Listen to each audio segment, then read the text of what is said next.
সম্মানিত মাছ চাষি ভাই ও বন্ধুরা, দেশ ও দেশের বাইরে যে যেখান থেকে আজকে আপনাদেরকে একটি ভিডিও নিয়ে এসেছি আপনাদের মাঝে, যেটি হচ্ছে পুকুর প্রস্তুতি। যে আপনারা পুকুর রেণু মাছের পুকুরে কীভাবে রেণু মাছের পুকুর প্রস্তুতি করবেন। তো এখানে আমাদের সামনে যে পুকুরটি দেখতে পাচ্ছেন, এটি হচ্ছে একটা আপনার 24 শতক পুকুর, মানে 4 কাঠা। আমাদের এখানে আমরা 4 কাঠা বলি, আর কাঠা হচ্ছে আপনার 1 কাঠা জমি হচ্ছে 6 শতাংশে আমাদের কাঠা, 6.5 শতাংশে 1 কাঠা। তাহলে যে সমস্ত মাছ চাষি ভাইয়েরা রয়েছেন, যে আমাদের সামনে যে পুকুরটি দেখতে পাচ্ছেন, সেই পুকুরে আপনারা আমাদের মতো এরকমভাবে শুকিয়ে নেবেন। শুকানোর পরে যে কাজটি করবেন, রেণু মাছ চাষ করতে গেলে পুকুরের সাইড মাটি লোক দিয়ে মাটি কাটাবেন। তাহলে আপনারা যে দেখতে পাচ্ছেন যে আমাদের পুকুরে যে মাটি কাটানো হচ্ছে, আপনাদেরকে দেখাই। ওই দেখেন মাটি কাটতেছে। ঠিক এরকমভাবে যারা রেণু মাছ পুকুরে চাষ করবেন, তাদের ঠিক এরকমভাবে পুকুরটা তৈরি করতে হবে। দেখা যায় আপনারা যারা রেণু মাছ ফার্স্ট টাইম করবেন, তারা রেণু মাছের পুকুর এরকমভাবে কেটে মাটি কেটে দেখেন, মাটিগুলো আমরা কেটে পুকুরের পাড়ের সাইড দিয়ে দেওয়া হয়েছে। পাড়ের সাইড দিয়ে যদি মাটিগুলো আপনারা দিয়ে দেন, সেই ক্ষেত্রে দেখা যাবে কি, আপনাদের পুকুরে যে তলের সাইড গ্যাস থাকে, ওই গ্যাসগুলো আপনার এই মাটি কাটার জন্য উঠে যাবে। উঠে যাওয়ার যে আপনাদের পরে পুকুরের সাইড দিয়ে যে সময় দেখা যায় পাড়ে আপনার মাটি যেরকম লেগে থাকে, তাহলেই আপনারা দেখেন যে আপনাদের যে মাটিগুলো দেখতে পাচ্ছেন, মাটিগুলো আমরা উঠিয়ে নেব। মাটিগুলো উঠিয়ে নেওয়ার পরে যে আপনারা পুকুরটা তৈরি করবেন, যে দেখেন আমরা মাটি যে কাটাচ্ছি লুক দিয়ে, ঠিক এরকমভাবে আপনারা পুকুরে কাটিয়ে নেন। আর কাটিয়ে নেওয়ার পরে আপনারা যে কাজটি করবেন, চুন প্রয়োগটা আমরা বলি, যে আমরা চুন প্রয়োগ যে করি পুকুরে, চুন প্রয়োগের প্রক্রিয়া হচ্ছে, যারা রেণু মাছ চাষ করবেন সেই ক্ষেত্রে প্রতি শতাংশে আপনারা 300 গ্রাম বা 200 গ্রাম প্রতি শতাংশে প্রতি হিসাব করে চুন দিবেন, বা 400 গ্রামও দিতে পারবেন পুকুরের কাদামাটি যদি খারাপ হয়। আর যদি আপনারা মনে করেন যে আপনাদের পুকুরে কাদামাটি খারাপ নয়, ভালো, তাহলে আপনারা 300 গ্রাম দিয়ে কিংবা 200 গ্রাম দিয়েও শুরু করতে পারেন।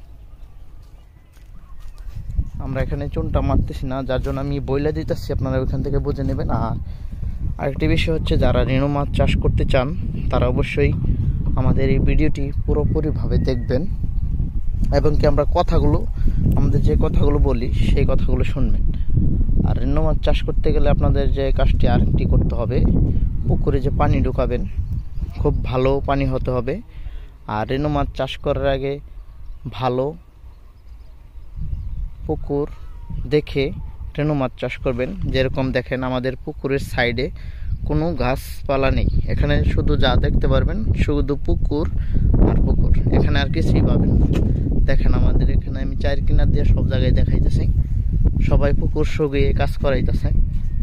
দেখেন আপনারা যে পুকুরগুলো দেখতে পাচ্ছেন, সবগুলো কিন্তু আমাদের নার্সিংয়ের পুকুর, ছোট ছোট নার্সিং, যেরকম গুলশা শিং, কেউ কই, কেউ পাবদা, কেউ মাগুর শিং করবে, কেউ আবার দেশি ট্যাংরা করবে, ভিয়েতনামি কই করবে,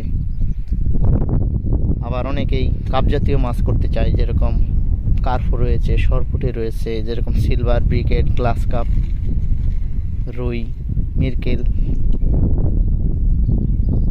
যেরকম আপনারা অনেকেই অনেক ধরনের মাছের রেণুপোনা চাষ করতে পারেন।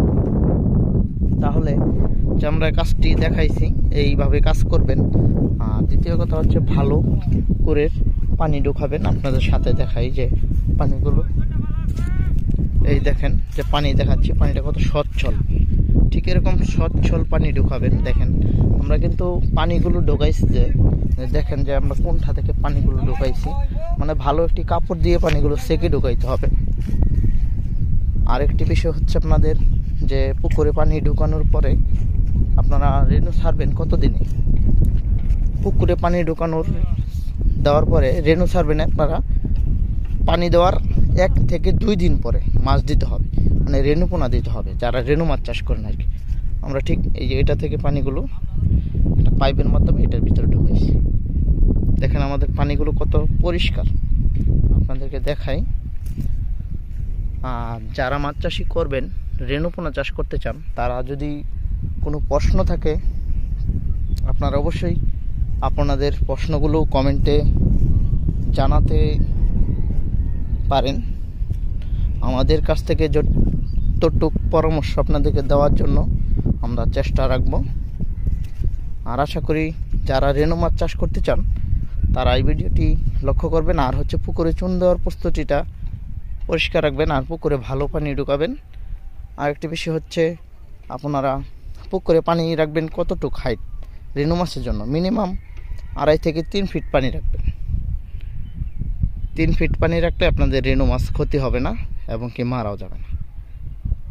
আর এরপরে যদি আপনাদের কোনো প্রশ্ন থেকে থাকে আমরা আরেকটা ভিডিও দেবো, যে সময় আমরা রেনু পুকুরে ছাড়বো, নার্সিং করব, পুকুরে খাবার কি দিতে হয় সেই সম্পর্কে আপনাদেরকে কিছু পরামর্শ দিয়ে দেব।